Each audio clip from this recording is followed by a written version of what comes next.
Iglesia Cristiana La Familia presenta un mensaje a la luz de la palabra. Con el pastor Bernardo Ríos. A continuación.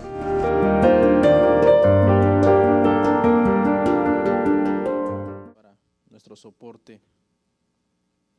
Mientras tanto, los que ya puedan, vamos a abrir las escrituras, hermanos, en la epístola a los Hebreos, capítulo 2, versículo 1.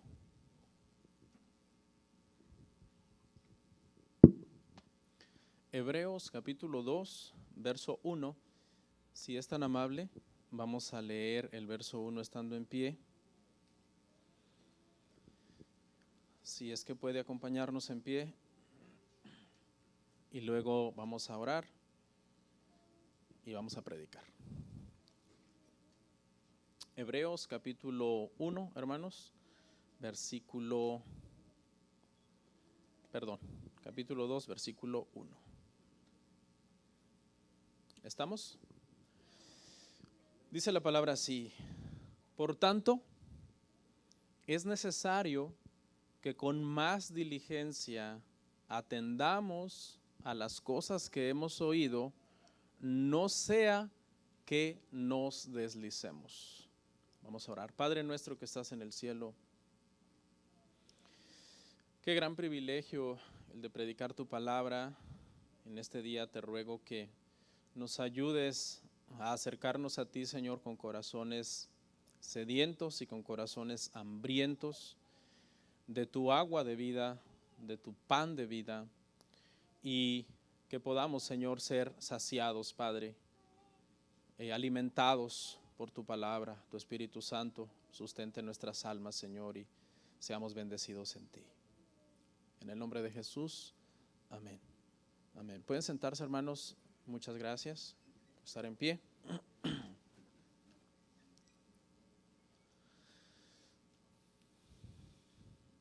Estamos estudiando el libro a los Hebreos, epístola a los Hebreos, y el día de hoy, hermanos, nuestro tema se titula Un llamado a la salvación. Un llamado a la salvación. Hebreos es un libro, como dijimos hace unas semanas atrás, con un cierto grado de dificultad.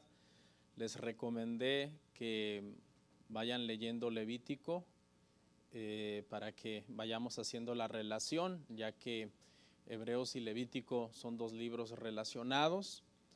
Levítico es un libro difícil del Antiguo Testamento y Hebreos es un libro difícil del Nuevo Testamento. Entonces, el día de hoy, hermanos, vamos a ver un sermón que con la ayuda del Señor espero se simplifique a pesar de su dificultad. Un llamado a la salvación. La gente, hermano, no necesita odiar a Cristo para perderse. Es suficiente con ignorarlo. Es suficiente con ser indiferentes a su llamado que Él nos hace a la salvación. El Evangelio tiene muchos enemigos que abiertamente odian a Cristo y odian la Biblia y odian a Dios y odian al cristianismo. Pero también el Evangelio tiene muchos simpatizantes. Son personas que no son necesariamente enemigos del Evangelio. Es más, quizás les gusta o les atraen algunas cosas del Evangelio. Y alguien diría, es fácil de entender esto. Los que son enemigos abiertos se van a ir al infierno. Y los que son simpatizantes, no, porque no son enemigos abiertos, simplemente lo ignoran o les da igual. La realidad, sin embargo, hermanos, es que tanto los enemigos abiertos del Evangelio, que odian abiertamente el Evangelio, como los simpatizantes que quizás hasta les agrada un poco el Evangelio, pero que no han nacido de nuevo, ambos grupos de personas se van a perder en una eternidad separados de Dios. Y alguien podría decir que ¿Cómo es posible que los simpatizantes del Evangelio se pierdan si no son abiertamente hostiles al Evangelio? Y el día de hoy vamos a ver por qué. ¿Por qué, hermanos, ser simpatizantes del Evangelio? En el libro de Hebreos, hermano, quiero que pongan atención a esta línea porque es crucial.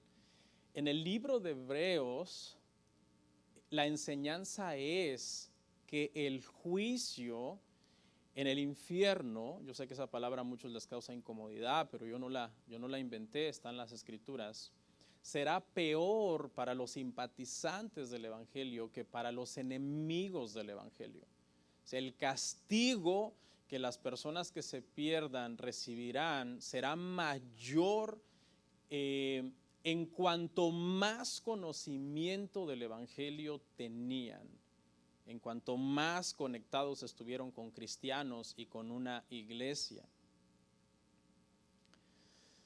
Es a este grupo de personas que les vamos a estar hablando el día de hoy. Simpatizantes del Evangelio, que les gusta el Evangelio, pero no aman el Evangelio, no están dispuestos a entregar su vida a Cristo al punto de vivir para Él, y también a falsos convertidos, porque aparte de los simpatizantes en la iglesia también tenemos los falsos convertidos. Los falsos convertidos son aquellos que se han como autosugestionado que son cristianos y hasta sirven, si usted quiere, en la iglesia y se bautizan y toman la cena del Señor, pero realmente ya cuando se trata de lidiar íntegramente con el pecado en su vida privada, realmente no son íntegros. Viven unas vidas completamente corrompidas y llenas de pecado, con la única diferencia es que profesan ser cristianos, igual que los demás que están en la congregación. Y aquí quiero hacer una pregunta, hermanos, y nadie me la tiene que contestar. La pregunta es, ¿a usted le gusta el Evangelio o usted ama el Evangelio? Hay una gran diferencia entre que nos guste el Evangelio y amemos el Evangelio, porque a todos los simpatizantes les gusta el Evangelio. Pero aquellos que aman el Evangelio son aquellas personas, hermano, que han decidido entregar su vida a Cristo y vivir su vida para Dios. Siempre desde el siglo I han existido los simpatizantes y los falsos profesantes y los cristianos verdaderos. La iglesia cristiana el día de hoy existe y estamos hoy aquí reunidos, ahí donde usted está, gracias a aquellas personas que en el siglo I se convirtieron de verdad. Y se convirtieron a tal punto que cuando ellos profesaban el primer credo cristiano que existió fue Jesús es el Señor, estas personas tenían que pagar con sus vidas por declarar eso. Si es que de verdad estaban diciendo de corazón que Jesús era el Señor. Si no eran más que palabras que estaban saliendo de su boca. Si estas palabras eran de verdad radicales, entonces estas personas, cuando se convertían y venía sobre ellos la espada, la persecución, decían, yo no puedo negar al Señor. Y fue gracias a esas personas, hermanos, que se convirtieron de verdad a Cristo y que radicalmente vivieron para Dios, que la iglesia el día de hoy existe. Porque si todos los que estaban en la iglesia hubieran sido falsos conversos o simplemente simpatizantes, la iglesia no existiría hoy, la iglesia hubiera desaparecido, porque la persecución habría hecho que ellos negaran su fe y la iglesia no continuara, no siguiera adelante. Hay personas que por vergüenza quieren ser discípulos de Cristo, pero en secreto. Hay mucha gente que asume esa postura, dice, quiero seguir a Cristo y quiero ser discípulo de Cristo, pero me da pena con la gente, me da pena con mis compañeros de trabajo, me da pena orar por mis alimentos delante de mis compañeros de trabajo, o en la escuela me da pena orar por mis alimentos delante de los ateos o de los que son enemigos de Cristo. Y hay mucha gente que se avergüenza de Cristo y pretenden ser discípulos de Cristo en secreto. Hay un dicho muy hermoso al respecto que dice que el discípulo o acaba con el secreto o el secreto acaba con el discípulo.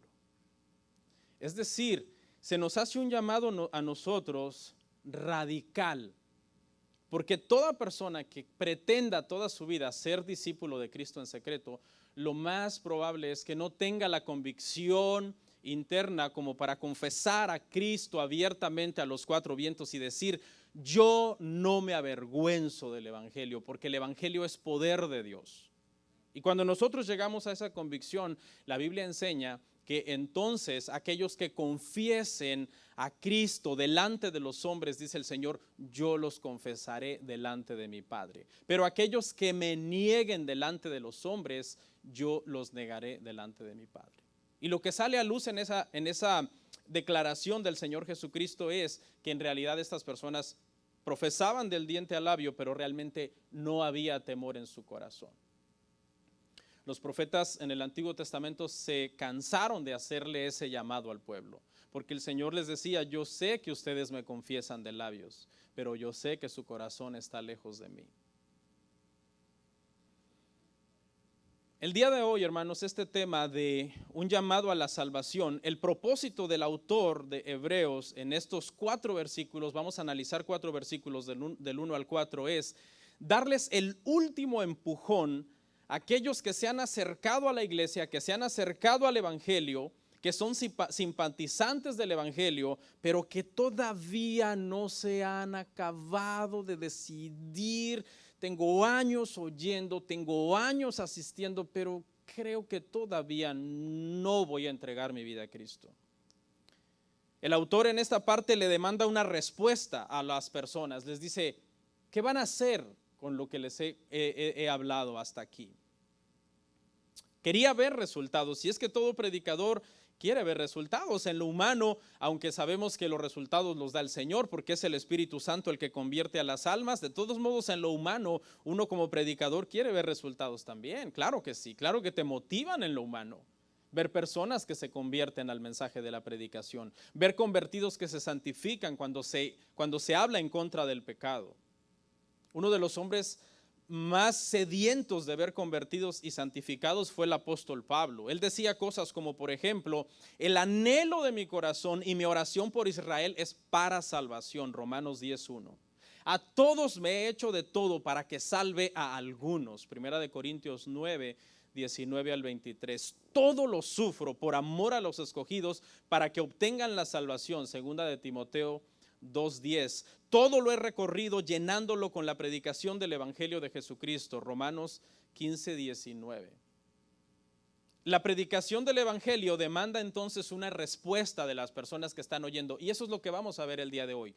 Se ha hecho, ya se ha dado una enseñanza de quién es Cristo, y ahora lo que hace el autor en estos 4 versos es preguntarles a las personas qué van a hacer con este llamado a la salvación, con esta información que ahora tienen sobre Jesucristo. Vamos a ver estos 4 versículos de una forma bien sencilla, tratando de simplificar lo complejo, y con 4 títulos cada verso, para que nos quede claro. El primer encabezado para el verso 1 lo vamos a titular: ¿qué van a hacer con Cristo? ¿Qué van a hacer con Cristo? Ahí está. Si tú no eres cristiano, eres simpatizante o eres un falso converso, quiero que esta pregunta la hagas personal y digas: ¿qué voy a hacer con Cristo? Verso 1, Hebreos 2:1. Por tanto, es necesario que con más diligencia atendamos a las cosas que hemos oído, no sea que nos deslicemos. Hemos terminado el estudio del capítulo 1. En el capítulo 1 hemos aprendido que el autor les dejó claramente establecido a los oyentes, a los lectores de esta carta, que Cristo es superior a los profetas, que Cristo es superior que los ángeles, que Cristo es creador, que Cristo es sustentador del universo, que Cristo es el que perdona los pecados de las personas, que está sentado a la diestra del Padre, y por lo tanto ahora lo que les pide es una respuesta. Apenas va empezando el autor de Hebreos.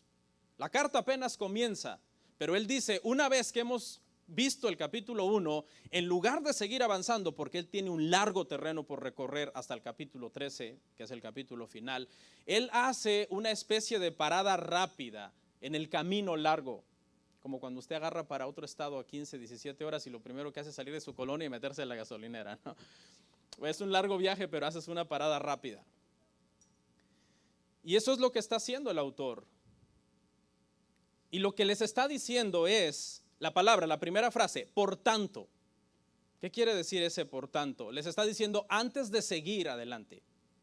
Este por tanto está uniendo el capítulo 1 con lo que está a punto de decir en el capítulo 2. Eso es lo que hace, conectar, es una conjunción esta expresión, conecta los dos capítulos.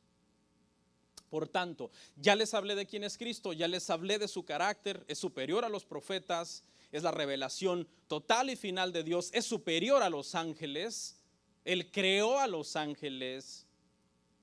Y ahora, ¿qué van a hacer con este personaje que yo les estoy presentando?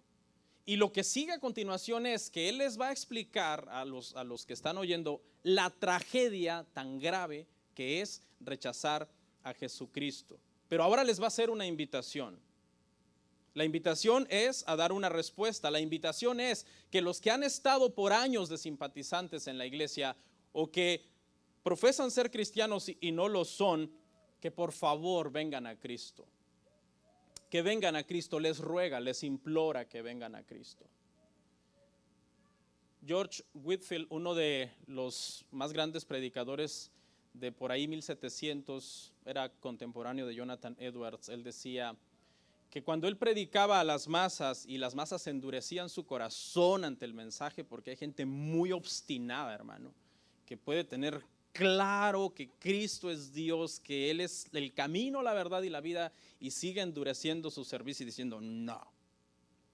Y decía este predicador, él lloraba en sus predicaciones y decía, bueno, si ustedes no lloran, yo voy a llorar por ustedes. Haciéndoles ese llamado, esa invitación a venir a la salvación. Es necesario, una explicación de la Biblia o una predicación de la Biblia puede ser magistral, pero no llega a ningún lado si a final de cuentas no se concluye también con una invitación, con una advertencia, con una exhortación. Lo que te he dicho es quizás buena información si tú quieres, pero si solamente te quedas con esta buena información y no hay una respuesta de parte de ti al evangelio que se te ha predicado, mayor será la condenación que tú vas a recibir cuando te pierdas. Y debe entonces la predicación debe de ser magistral. Claro que sí, porque la Biblia es un libro sabio.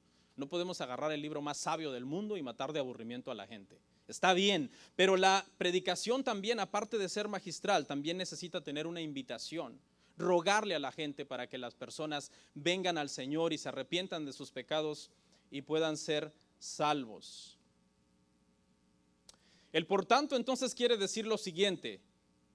Hebreos, si Jesús es Dios, entonces si rechazan a Jesús, están rechazando a Dios. Y no puede la vasija de barro rechazar al alfarero, al que la creó.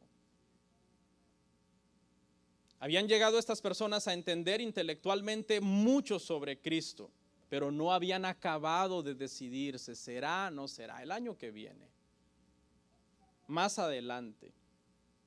Es difícil de entender, pero hay personas que sabiendo claramente en su mente que Cristo es Dios, deciden no vivir para Él. Es difícil de entender eso. Pero Hebreos dice, el castigo para ellos será más terrible que el castigo para los ignorantes.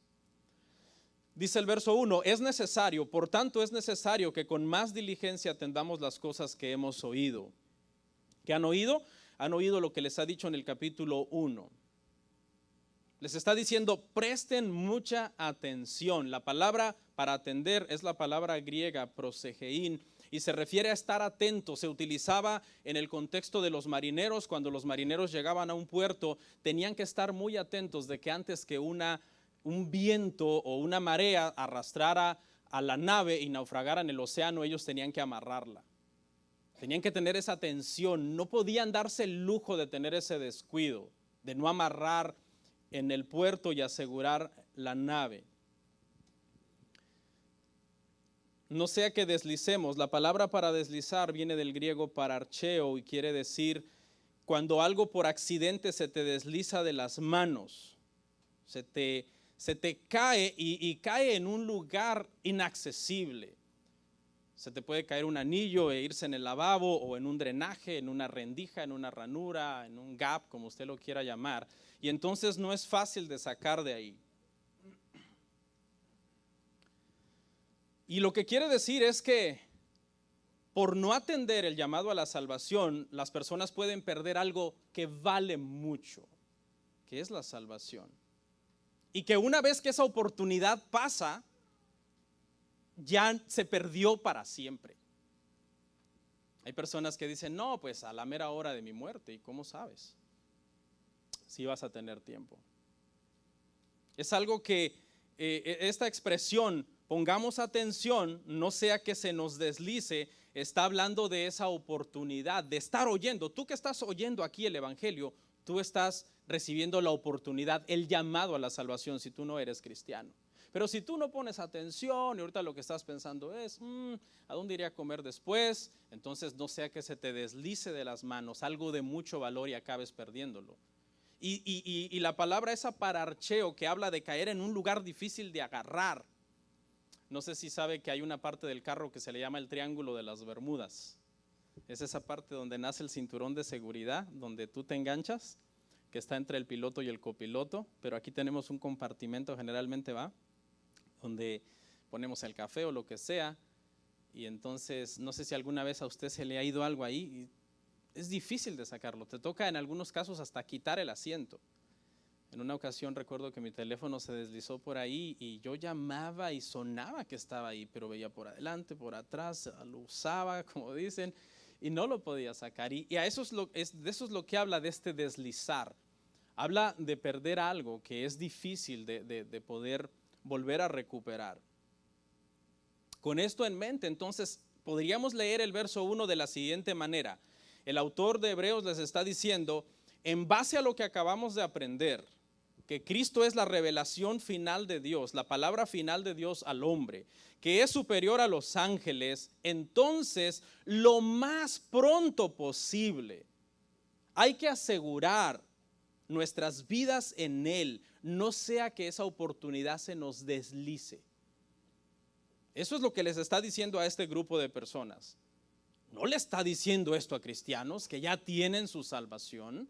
Le está diciendo esto a simpatizantes y falsos convertidos como Judas, que estuvo con Cristo y no era cristiano, como Demas, que terminó abandonando al apóstol Pablo, como el mismo Nicolás, que dicen los padres de la iglesia enseñaron de este diácono Nicolás del capítulo 6 de Hechos, que después acabó apartándose, era un falso convertido obviamente, por eso se acabó apartando y formó la secta de los Nicolaitas.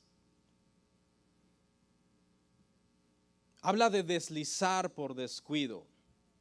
Los enemigos del evangelio, hermano, abiertamente y que abiertamente expresan su odio por Cristo, serán lanzados de cabeza a la perdición. Pero los simpatizantes como que se deslizarán como por accidente, como yo ya sé todo lo que me espera, pero como que a final de cuentas yo sabía que esto era peligroso, pero no puse demasiada atención y acabé al final deslizándome al infierno. La presentación del evangelio, hermanos, exige de nosotros una respuesta radical. En el evangelio no existen las respuestas a medias. No existen. Cuando Isaías fue llamado por el Señor, la respuesta de Isaías fue radical. Él dijo, heme aquí, envíame a mí. Cuando María fue llamada para ser la madre del Salvador, ella dijo, he aquí la sierva del Señor, que se haga tu voluntad. Respuestas radicales, pero otros dijeron, tengo una hacienda que acabo de comprar, tengo que ir a probar las yuntas de bueyes, me acabo de casar, y comenzaron a buscar una serie de excusas para no seguir al Señor.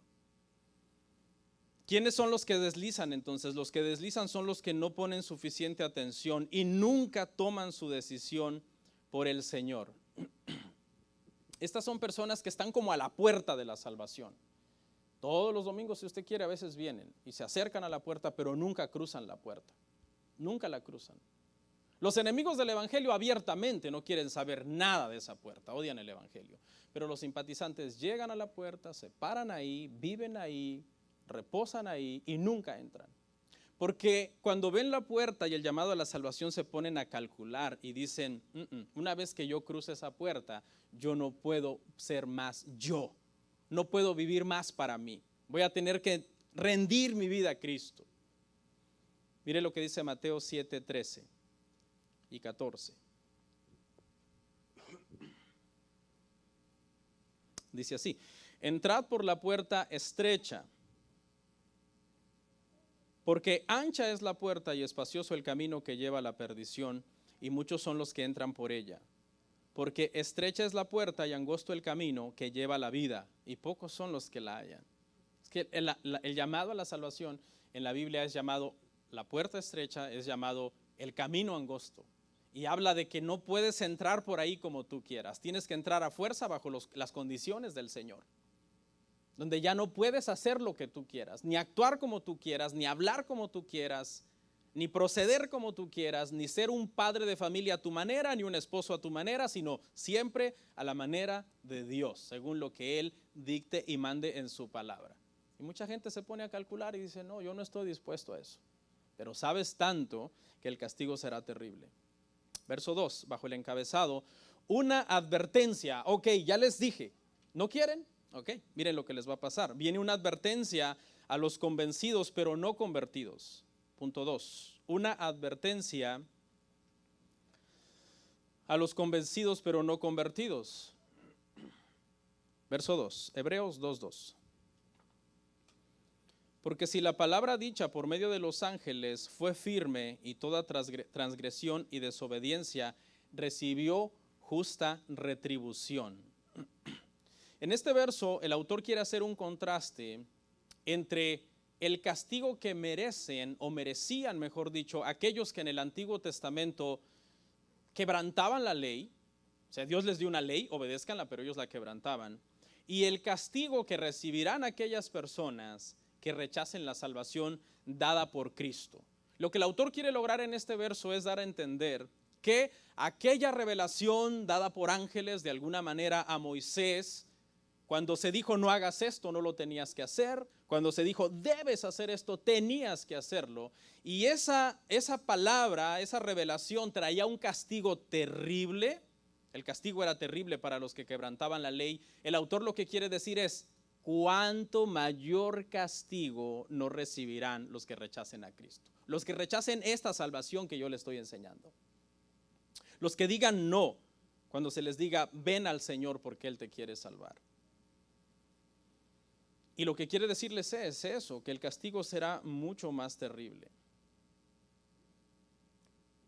Entre más cerca de Cristo esté un profesante, un no converso, un simpatizante, más severo será su juicio si no vienen a Cristo. Toda transgresión y desobediencia, dice, recibió retribución, justa retribución, porque Dios es justo.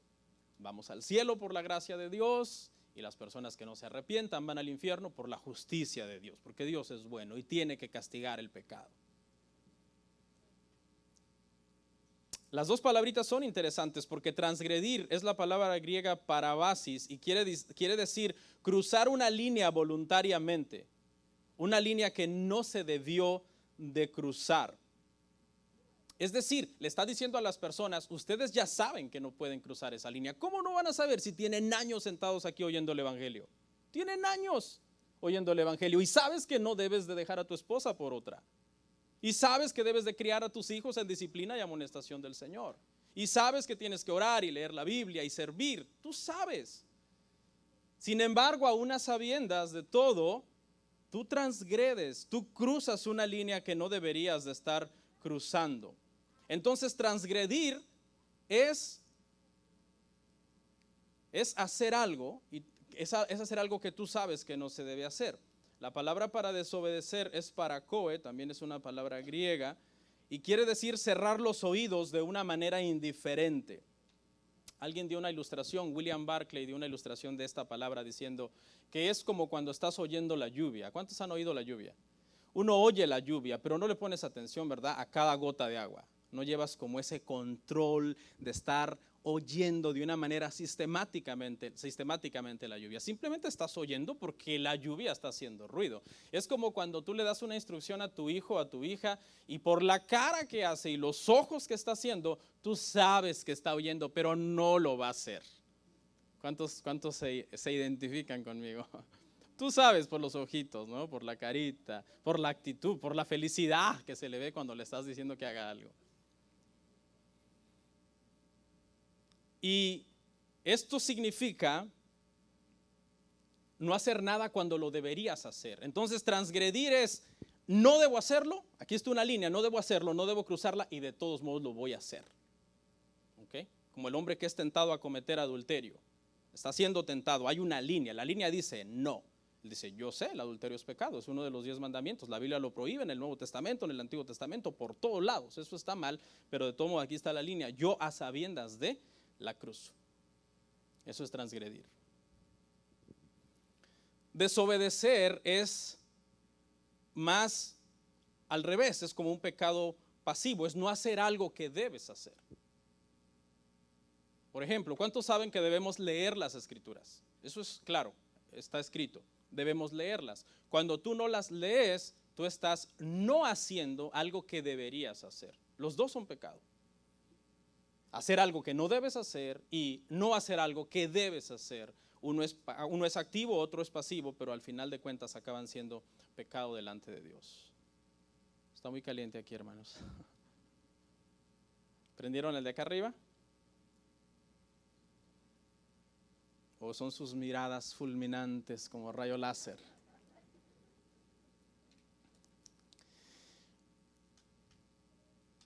El punto del verso entonces es este: entre más sepan de Cristo, si no se convierten a tiempo, más duro será su castigo en el infierno. Y hay un respaldo para esto. En la Biblia, en Mateo 11, 20, 24, no lo busque porque no traje esa cita, el Señor enseñó que el castigo para Capernaum iba a ser peor que el castigo para Sodoma y Gomorra. Póngase a pensar eso. ¿Por qué?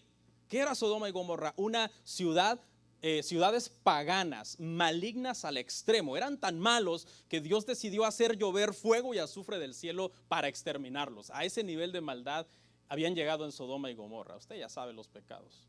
Está relacionado con la sodomía, que de ahí viene el nombre. Pero dice el Señor ahí en Mateo 11, 20, 24 que el castigo iba a ser peor para Capernaum. ¿Y quién era Capernaum? Una ciudad de Israel, donde se enseñaba la palabra de Dios, la ley, la Torá.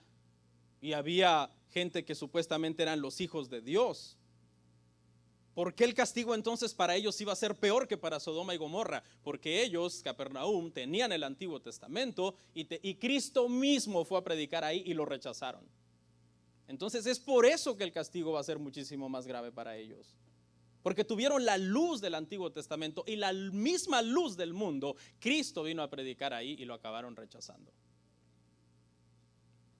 3. Vamos a ver el encabezado número 3 para ver el verso 3. La importancia del llamado a la salvación. La importancia del llamado a la salvación. Verso 3 dice así: ¿cómo escaparemos nosotros si descuidamos una salvación tan grande? Ahí está la pregunta. ¿Cómo escaparemos nosotros si descuidamos una salvación tan grande? La cual, habiendo sido anunciada primeramente por el Señor, nos fue confirmada por los que oyeron. ¿Cómo escaparemos nosotros? Hebreos tiene unos pasajes que se les llama pasajes de advertencia, que es como pasajes controversiales entre arminianos y calvinistas, porque los arminianos utilizan estos pasajes para enseñar que la salvación se pierde, mientras que los calvinistas dicen, no, espérate, pero es que Hebreos habla de muchos otros pasajes donde también enseña que la salvación es segura en el creyente, que el creyente tiene su seguridad de su salvación. Entonces vamos a analizar qué es lo que realmente quiso decir el autor. Este pasaje es un pasaje en donde la confusión surge en nosotros. El autor usa la palabra nosotros y la palabra nos. Lo leo una vez más. ¿Cómo escaparemos nosotros si descuidamos de una salvación tan grande? Entonces la lógica es esta. Okay. Si el autor de esta carta es cristiano, porque por eso está escribiendo un libro de la Biblia, y es salvo, y sin embargo se está contando entre aquellos que cómo pueden escapar si están rechazando la salvación. Entonces la lógica es que, entonces los cristianos podemos rechazar la salvación y acabar perdiéndonos. Esa es la lógica que mucha gente toma de aquí. La realidad no es esa. La realidad es que este pasaje está dirigida a simpatizantes, a falsos profesantes, a personas no convertidas que, si usted quiere, están en la iglesia y hasta sirven. Pero lo único que está haciendo el autor es contándose con las personas y diciendo nosotros y nos, la palabra nos. ¿Es acaso entonces él un simpatizante?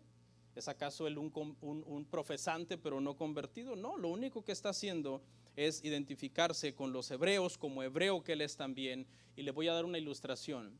Si usted le está evangelizando a una persona y la persona ya casi se convierte, como que usted dice, ya va a caer esta persona, es un simpatizante del evangelio, y entonces le dice, ok, estoy a punto de tomar mi decisión, pero quiero que me digas una cosa, yo tengo 2 mujeres, tengo que dejar una si vengo al Señor.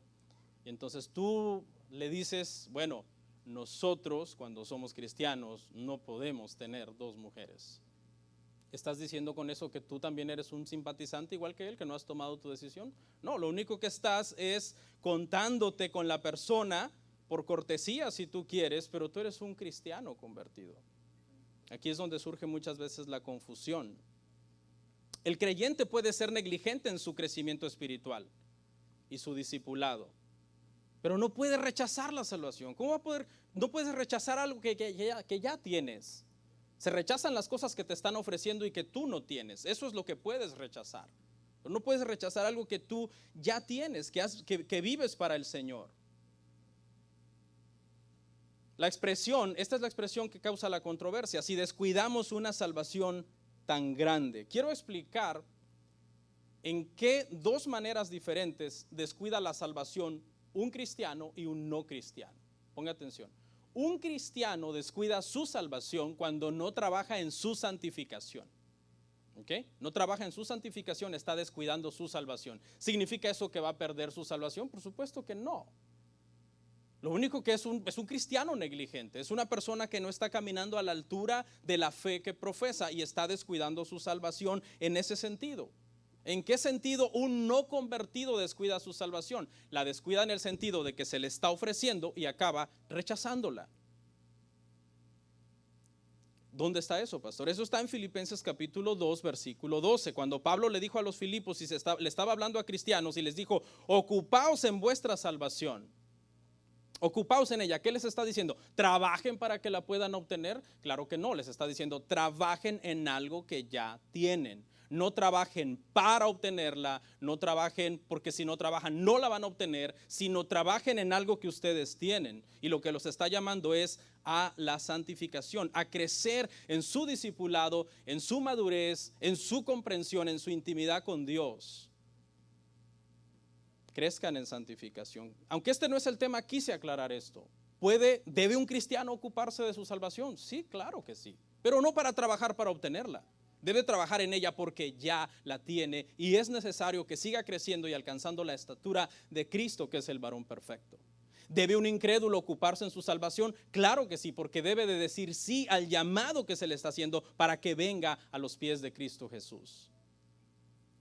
¿Por qué es importante este llamado? Este llamado es importante porque fue anunciado primeramente por el Señor. Estamos ahí en el verso 3. Y nos fue confirmada por las que lo oyeron, es decir, por los apóstoles. El hecho de que Cristo, hermanos, haya sido misionero de parte de Dios, fue misionero al mundo y vino a predicar el evangelio, habla de la importancia del mensaje. Luego mandó a sus apóstoles con el mismo mensaje, habla de la importancia del mensaje. Qué importante es el trabajo de la predicación, hermanos. Hay muchos trabajos impresionantes en este mundo, ¿verdad? Los arquitectos que hacen unas megaconstrucciones exageradas, los cirujanos, los doctores que pueden meterse al cerebro de una persona y trabajar ahí, los abogados que conocen las leyes de punta a punta, las constituciones, etcétera. Pero vemos, hermano, que Dios tuvo un solo hijo y su hijo fue predicador del evangelio, y eso habla de la importancia del oficio de la predicación. Habla de la dignificación que debería de tener este llamado y también la Biblia, la teología, el mensaje de las Escrituras. Por eso dice un pasaje, hermosos son los pies de los que anuncian la paz. El llamado a la salvación es importante. ¿Por qué? Porque es un llamado divino, es Dios llamando al hombre a venirse a poner a cuentas con él. Su origen es divino. Cristo murió en la cruz del Calvario para confirmar este mensaje y es divino y es importante porque su principal mensajero, que es Cristo, es Dios, y sus apóstoles fueron enviados por él. El que deja ir la oportunidad del llamado de la salvación, deja ir la oportunidad más importante de su vida. El oír el evangelio y el que se demande una respuesta a la persona para venir a Cristo es la más grande oportunidad para poder nosotros ser salvos. Y por último, el poder del evangelio para salvar. Hebreos 2:4. El poder del evangelio para salvar. Hebreos 2:4. Testificando Dios juntamente con ellos, con señales y prodigios y diversos milagros y repartimientos del Espíritu Santo, según su voluntad. En este verso lo que quiere enseñar el autor es a las personas que están escuchando sobre la efectividad de este mensaje. No es cualquier mensaje, les está diciendo. En primer lugar, Dios mismo, el creador de todo, Dios el Padre, testificó juntamente con ellos que este mensaje era su voluntad, que este mensaje era su palabra. Quiere mostrarlo como un mensaje efectivo y les dice, y Dios lo hizo testificando con señales, con prodigios y diversos milagros. Todos los milagros que sucedieron en el siglo I tenían este propósito de confirmar el mensaje que trajo el Hijo de Dios es la verdad, el mensaje que predican los apóstoles es la verdad. Hicieron milagros maravillosos, sanaron enfermos, resucitaron muertos, comenzaron a hablar un idioma súbitamente sin haberlo estudiado antes. Había un poder extraordinario en el siglo I confirmando, Dios dando testimonio por medio de señales, milagros, prodigios. Este es el mensaje, esta es la verdad, tiene poder para salvación. Atiendan más pronto este mensaje, no sea que deslicen. Ustedes que están oyendo y oyendo y oyendo y nunca acaban de venir, quiero que sepan que si no acaban de venir, el castigo que vendrá sobre ustedes en la perdición eterna será mayor que para los que conocían o sabían menos del evangelio. ¿Cómo hacían los milagros? Bueno, los hacían según la voluntad del Espíritu Santo. Dice repartimientos, según los repartimientos, según la voluntad del Espíritu Santo. El Espíritu Santo cada vez que hacía un milagro en el siglo I estaba validando, si usted quiere, las credenciales, entre comillas, de los apóstoles, de los que habían sido enviados para predicar este mensaje de salvación. Hermanos, este mensaje es el mensaje de salvación. No hay otro mensaje de salvación, solamente hay un mensaje, solamente hay un camino a Dios el Padre, Jesucristo, su Hijo. Y fue confirmado y tenemos la Biblia, este es un testimonio viviente, todo lo que está aquí escrito. Dios dio testimonio que es la verdad. Y para que así quedara establecido, lo selló haciendo milagros y cosas impresionantes que no tienen explicación científica ni humana, ni lógica humana. El que desatienda este llamado, el que desatienda este mensaje, se perderá eternamente, porque no hay otra forma de ser salvo. Es la única manera, es la única forma.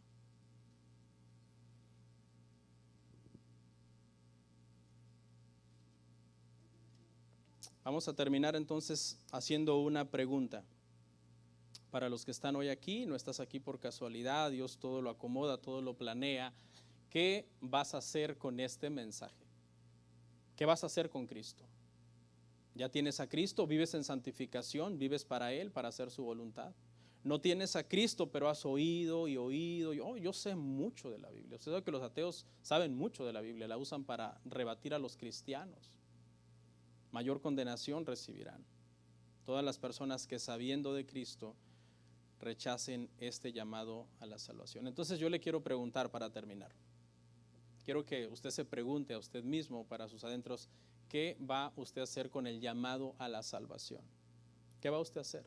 Medite muy bien su respuesta, porque de su respuesta dependerá dónde pasará la eternidad. Y alguien dirá, yo voy a desestimar esto. Yo no creo que este hombre me esté diciendo la verdad. Bueno, no es mi mensaje, es el mensaje de la palabra de Dios. Y si tú desestimas y rechazas este mensaje, te perderás eternamente. Oramos. Comparte, suscríbete, dale like. Gracias por tu sintonía. Hasta la próxima. Bendiciones.